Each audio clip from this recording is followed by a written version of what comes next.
warahmatullahi wabarakatuh. Bismillahirrahmanirrahim.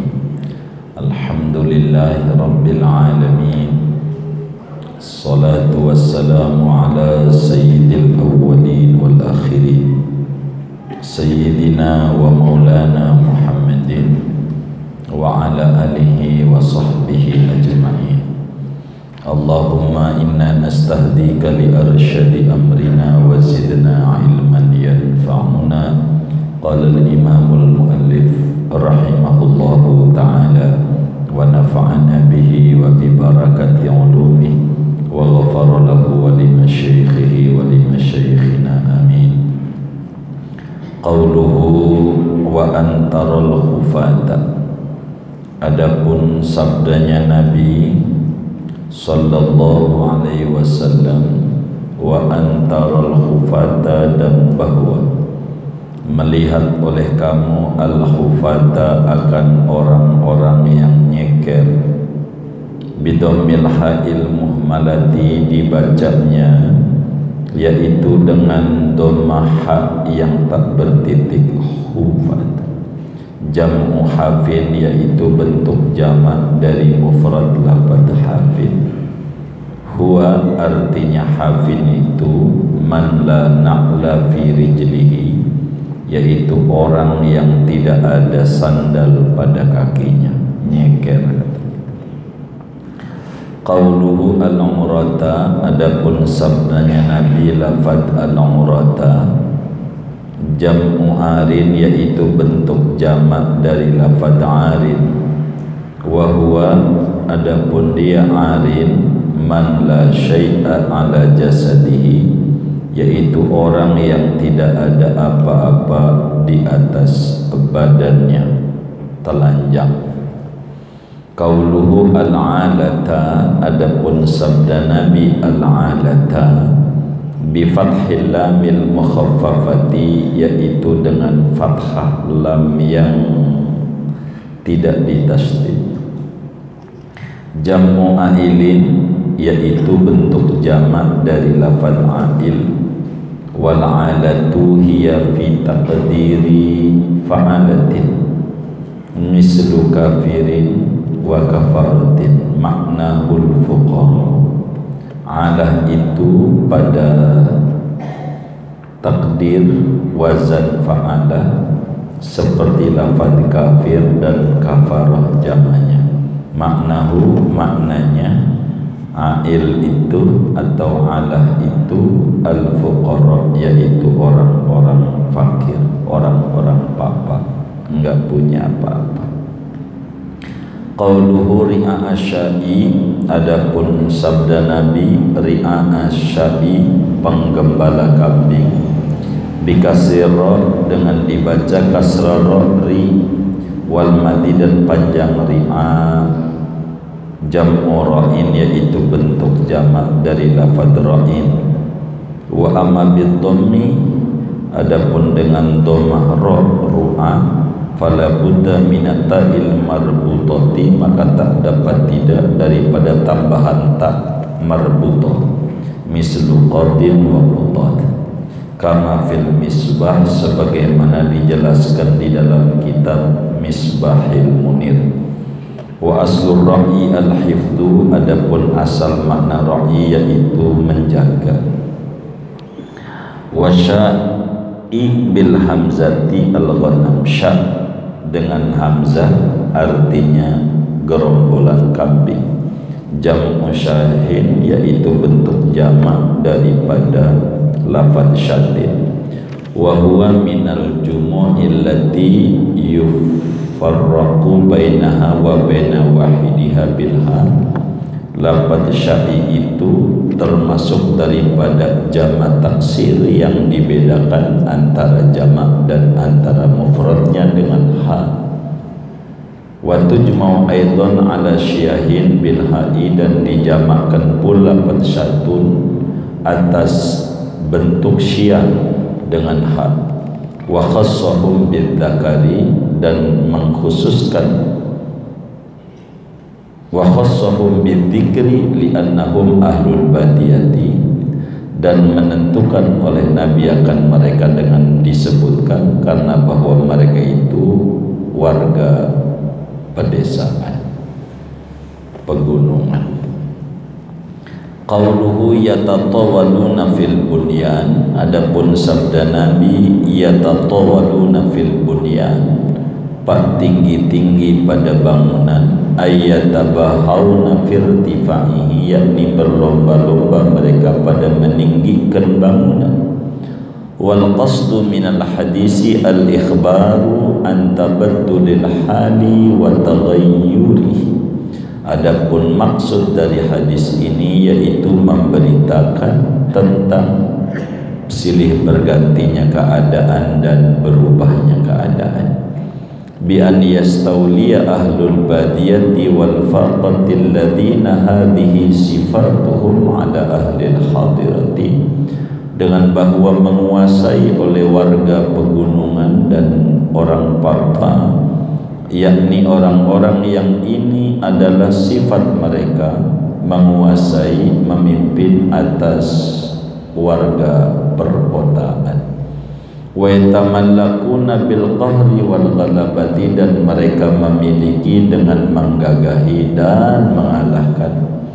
Fataksuru amwaluhum, maka banyaklah oleh harta benda mereka. Wa tattasi'a fil khutami, dan berluas-luas harta pada harta benda, ay barang-barang, ay fil faniyati, yakni pada barang yang fana. Wahiyal mata'ul kasirul himmati, yaitu barang-barang yang banyak. Fatusrafu himamuhum ila tasyidil bunyan, maka didaya gunakan keinginan mereka kepada menguatkan, mengokohkan bangunan. Ay tatwilihi, yakni meninggikan, waraf'ihi, dan meningkatkan, bil jisi, dengan semen.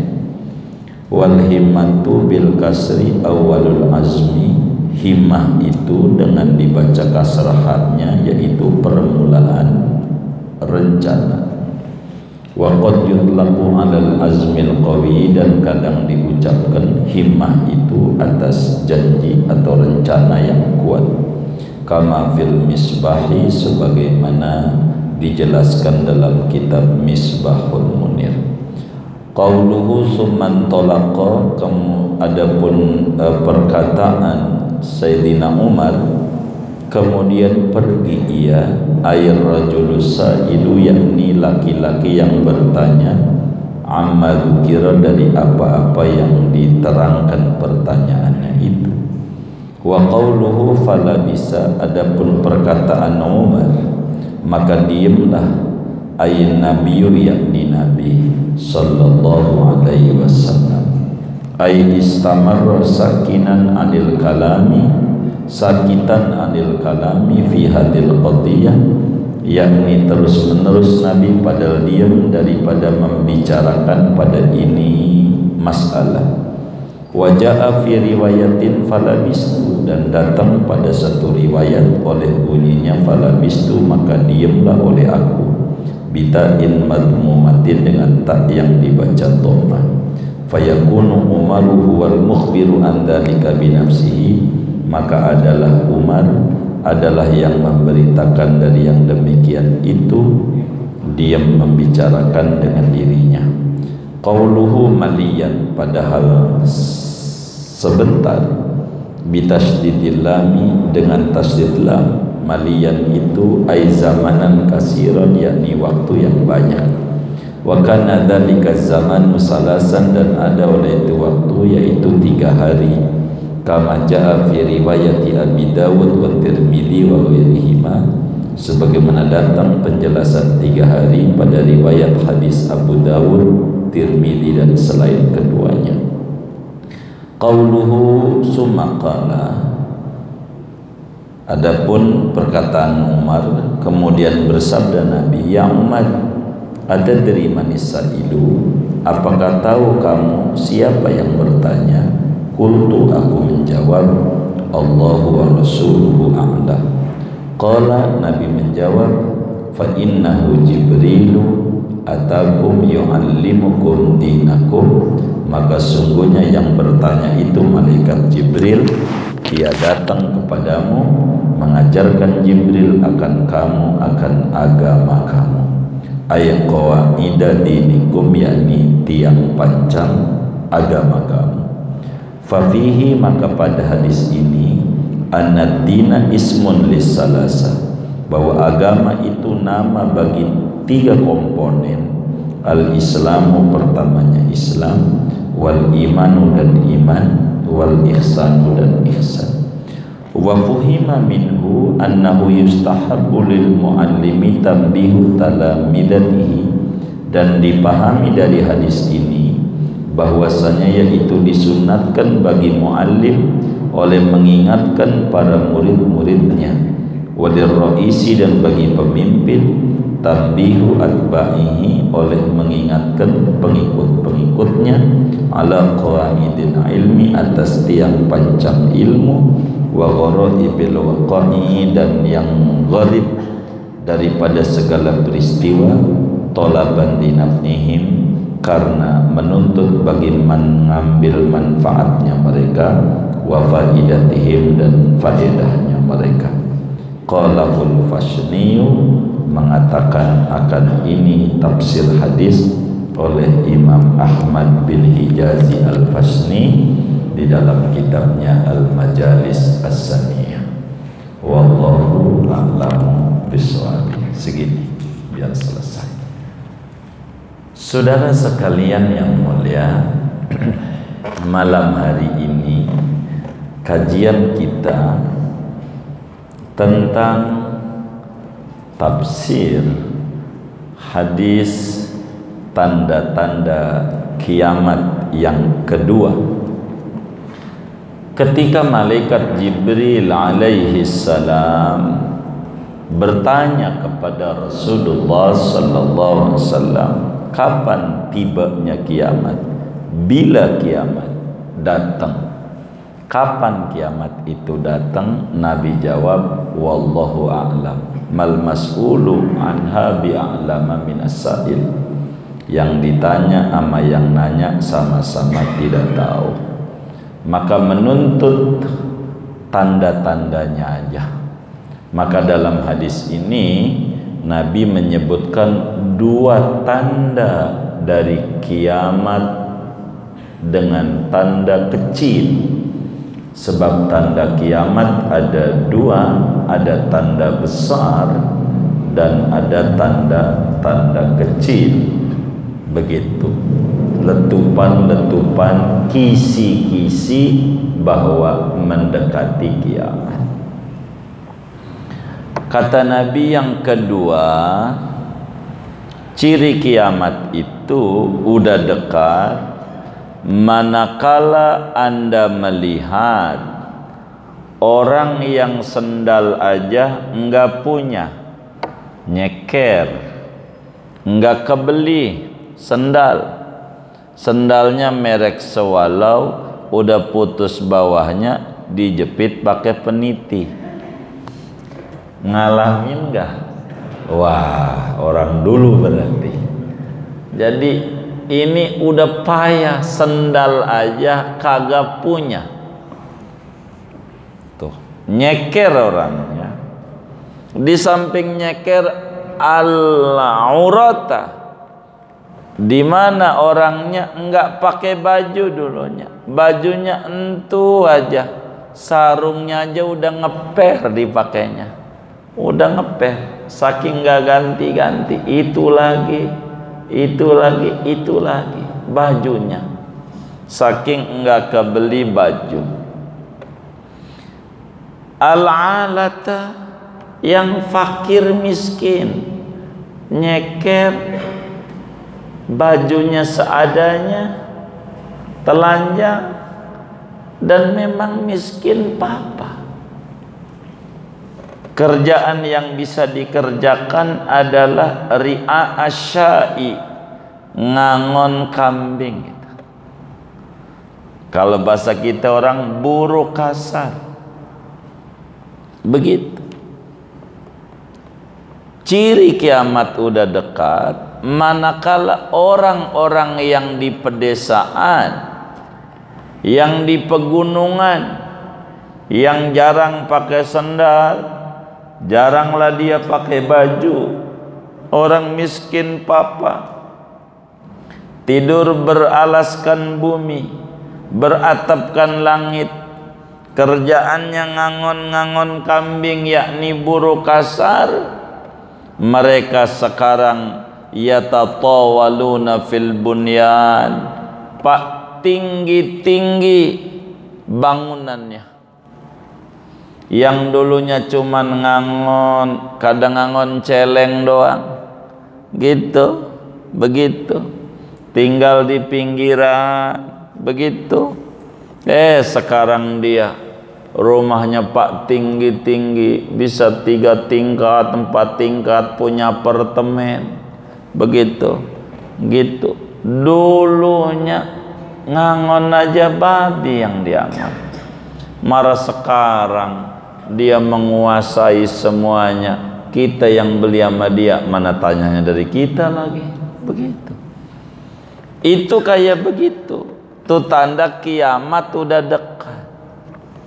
Orang yang tadinya buruh kasar, enggak dikenal bisa menguasai orang-orang yang tinggal di perkotaan. Yang berpendidikan tinggi malah jadi anak buahnya, dia malah jadi pimpinannya. Itu tanda kiamat sudah dekat. Udah waktunya kita balik sama Allah, menata dan merancang kembali mau kemana kita hidup ini. Kita harus paham hidup nih mau kemana kita, begitu. Jadi ciri kiamat itu manakala dulu dia yang tak punya apa-apa, tinggal di pegunungan, begitu, akhirnya dia bisa ngebangun apartemen, bangun gedung-gedung yang tinggi, malah yang nyewa adalah kita, begitu. Itu tanda kiamat sudah dekat. Jadi yang dipikirkan sama mereka adalah membangun raga, bukan membangun jiwa. Konsennya bagaimana membangun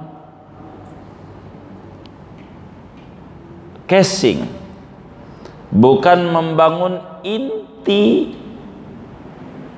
yang dituju. Bila yang diributkan casing, bungkus, yang diributin begitu, ini tandanya kiamat sudah dekat. Dan kalau ngelihat dari hadis ini, kayaknya sekarang juga begono, begitu saudara. Berarti kiamat ini dikit lagi datang. Sehingga kita harus berpikir keras bagaimana kita menata hidup supaya benar-benar kita ini duduk sebagai manusia yang memanusiakan diri kita sebagai manusia, benar-benar duduk pada derajat manusia. Supaya kita mengerti bahwa kita ini asalnya dari surga, engkong kita Nabi Adam dari surga, dan kita kudu balik ke surga, tapi kita kudu membawa karya, membawa amal yang bisa kita nyampe menuju surganya Allah Subhanahu wa ta'ala. Jadi ciri kiamat udah dekat yang kedua, manakala orang-orang yang enggak dikenal pada akhirnya dia muncul menguasai semuanya. sehingga yang ada bak tamu di negeri sendiri. Ini kiamat udah dekat berarti. Kalau kayak begitu tuh, bila mana manusia ngeributin pada bungkus, bukan ngeributin pada tujuan yang sesungguhnya. Ini alamat kiamat. Hancur dah kalau kayak begitu. Yang diributin bungkus.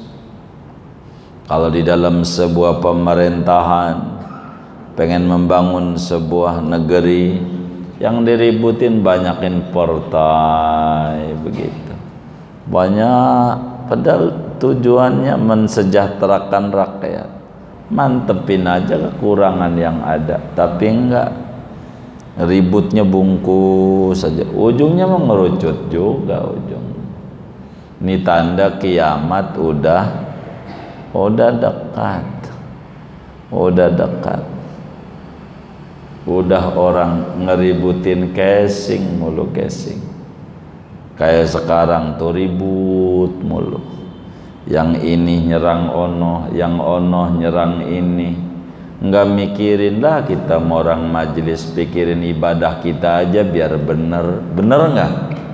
Capek yang kayak mau ngapain? Yang kayak gitu yang agak-agak coba itu di medsos bikin puyeng aja tulisannya. Tahu kagak dia nyela anak cucu Nabi, nyela ini, aduh. Kita jangan ke situ dah. Kita begitu.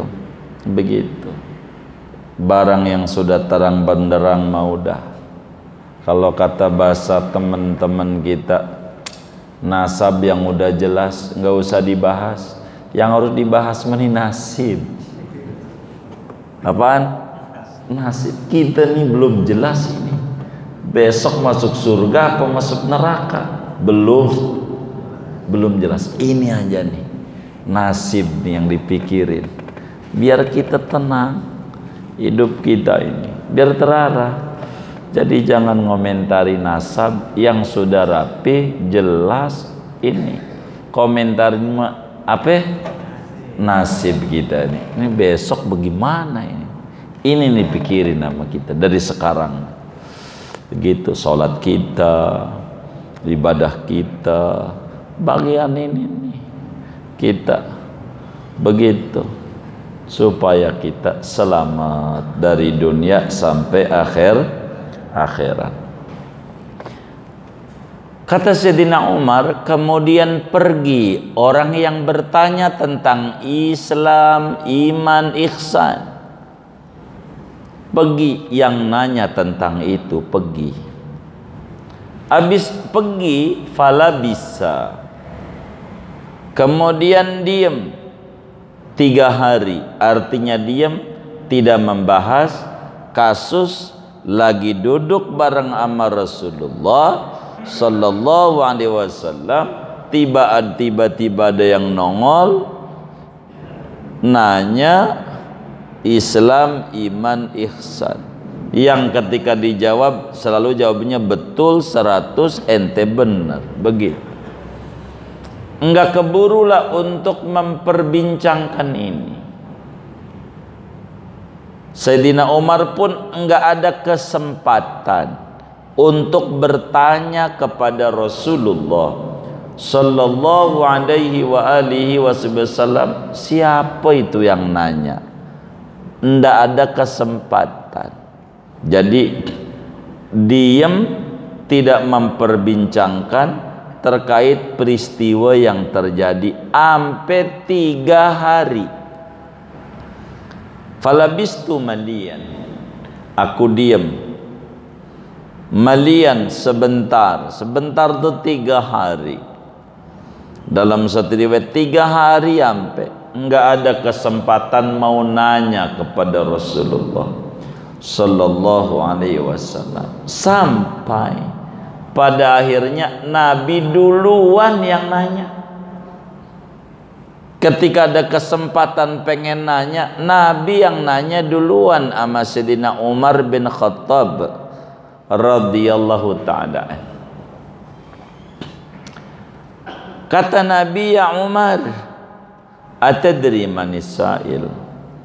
Umar, tahu nggak ente yang tempo hari nanya-nanya tuh? Udah paham. Emang itu juga mengganggu di pikiran Sayyidina Umar. Ngapa itu orang datang? Dikata kita kenal, kagak. Dikata kagak, kayak orang udah kenal. Begitu.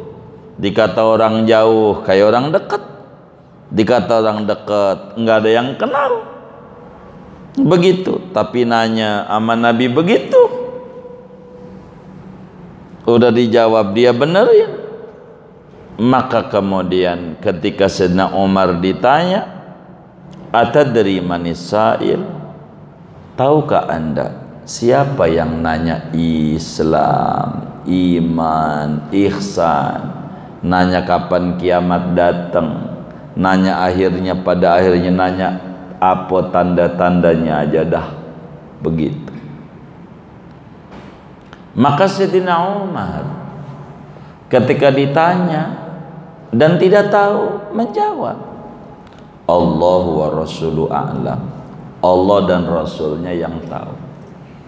Dan itu adalah akhlak Islam. Begitu, akhlak Islam. Jadi kalau nggak tahu, jawab nggak tahu. Sayyidina Umar bilang, saya tak tahu Rasulullah, nggak tahu.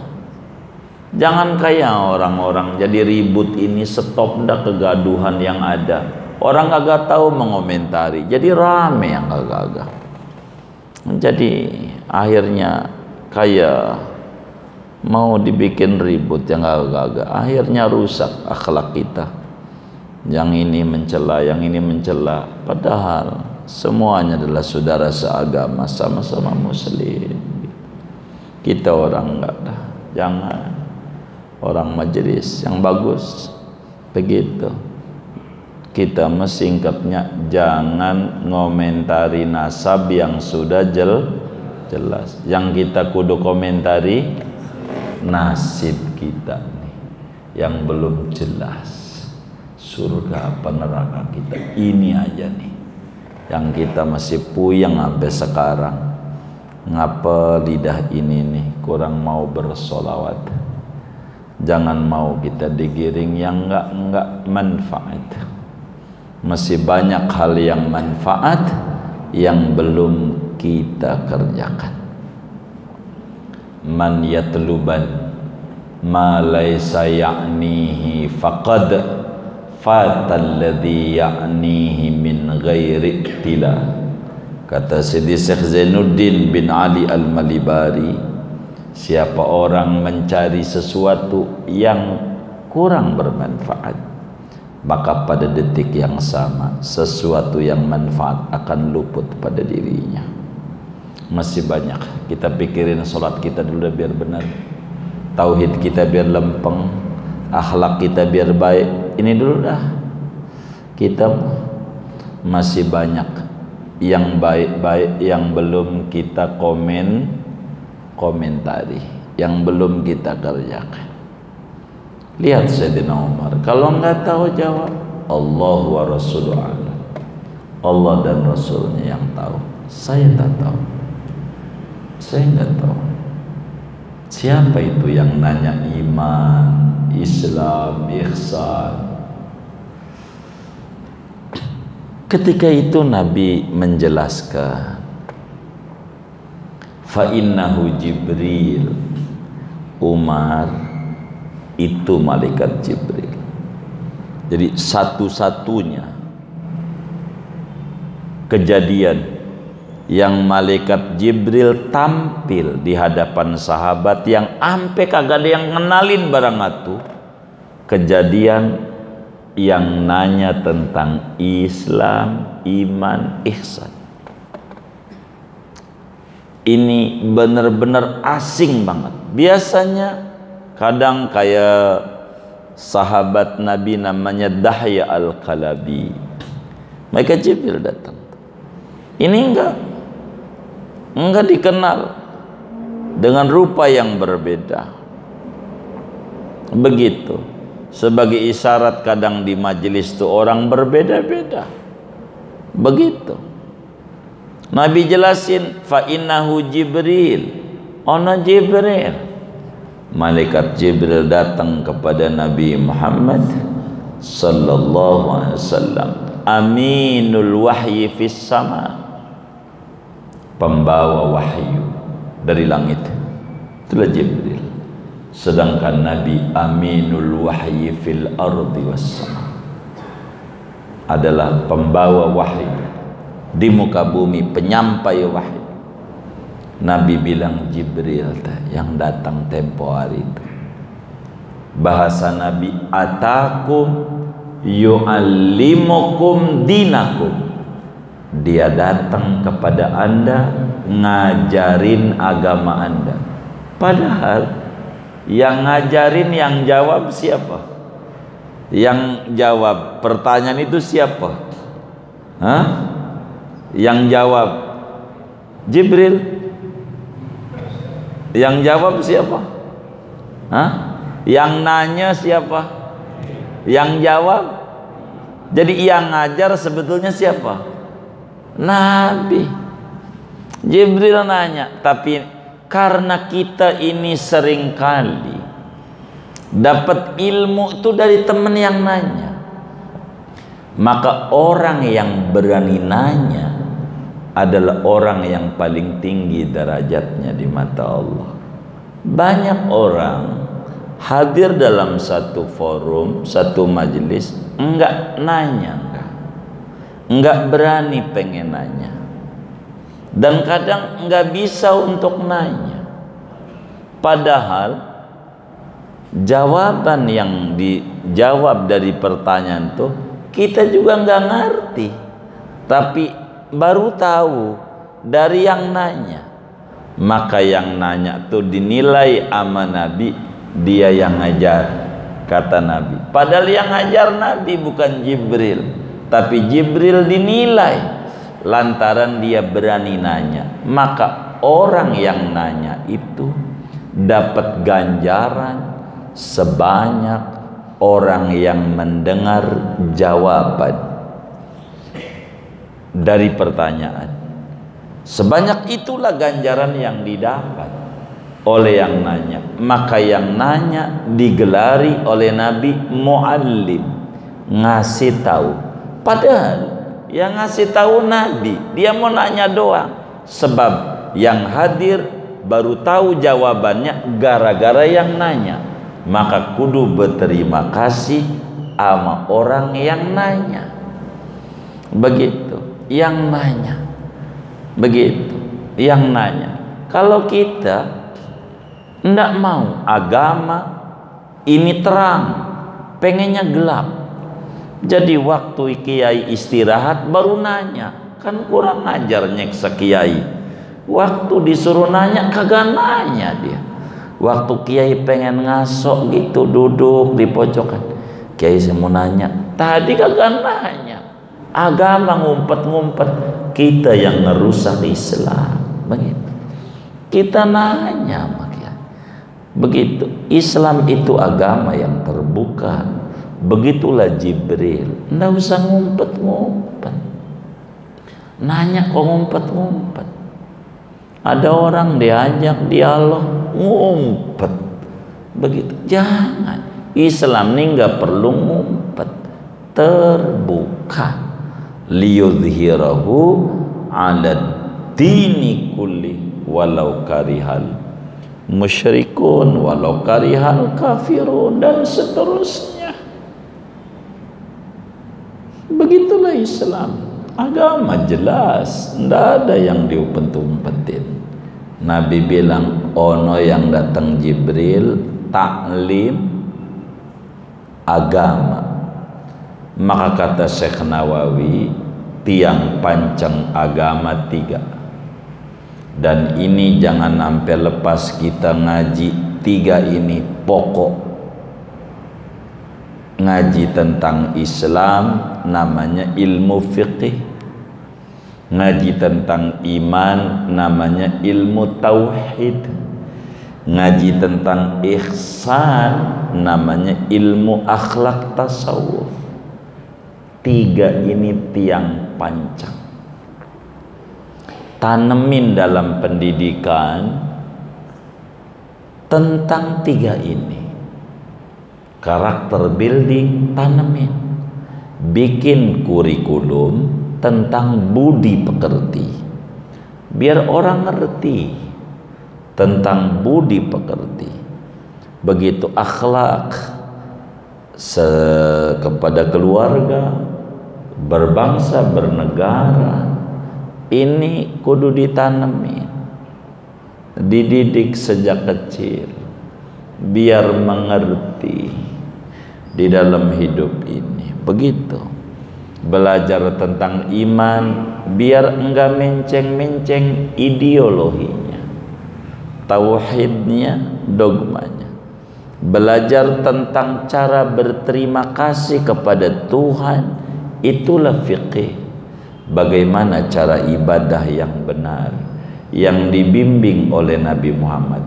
Pusingin 3 ini. Kalau saudara mau nulis status, saudara mau nge-share di medsos, yang ini aja nih, tentang iman, Islam, ihsan, fiqih.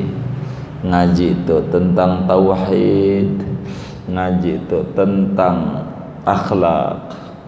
Biar benar, biar benar. Ini dulu, biar benar.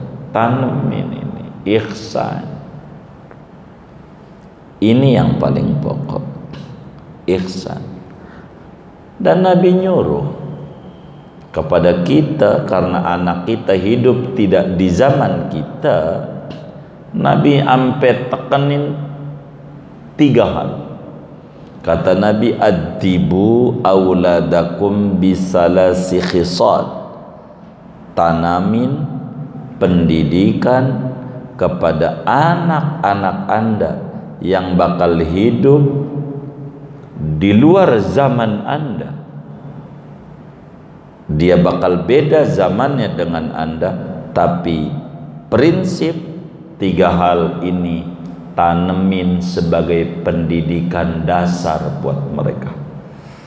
Yang pertama, hubbi nabiyikum. Tanemin kecintaan kepada Nabi Muhammad. Terangin tentang siapa Nabi Muhammad, bagaimana hidupnya, bagaimana ciri-cirinya. Ini tanamin betul. Wa hubbi ahli baitihi, tanamin cinta kepada ahlul baitnya. Jangan kurang ajar, jangan songong. Ini tanamin kepada anak-anak Anda. Sebab kalau nggak ditanemin bakal rusak. Ngomong yang kagak-kagak, begitu. Yang kagak-kagak, begitu nantinya. Wa qiraatil Quran, baca Al-Quran, biar benar, biar benar kita, biar benar. Begitu sehingga kita mengikuti pesan-pesan Al-Quran. Ikuti pesan-pesan Al-Quran supaya kita benar. Ihsan, kata Syekh Nawawi Al-Bantani, maka agama ini nama bagi 3 tiang pancang yang satu sama lain tidak bisa dipisahkan. Ada iman yang kepanjangannya kudu belajar tentang teologi. Ada Islam yang kepanjangannya tentang hukum-hukum, bagaimana cara beribadah benar kepada Allah. Dan ihsan, bagaimana cara menjernihkan hati biar kita terhubung dengan Allah. Sebab kita makhluk hina, kotor. Tuhan itu suci. Yakini yang kotor, kalaulah tidak diizinkan, enggak bakalan sanggup lidahnya untuk berzikir, menyebut-nyebut Tuhan yang suci. Enggak bisa. si kotor ini, kalau nggak dapat izin, maka bila ada kesempatan duduk berdua dengan Allah, mintalah supaya dihilangkan kekotoran dan diizinkan untuk menyebut-nyebut, berzikir, mengingat-ingat kebesaran dan keagungannya. Begitu. Tanpa ini tidak bisa untuk kita dekat dengan Allah tanpa ada izin Allah. Sebab Tuhan yang suci, yang boleh nyebut malaikat yang suci, dan siapa kita dibanding malaikat kalau tidak dapat izin Allah. Inilah ilmu ihsan yang harus kita pelajari. Dan dari hadis ini diambil faham secara implisit,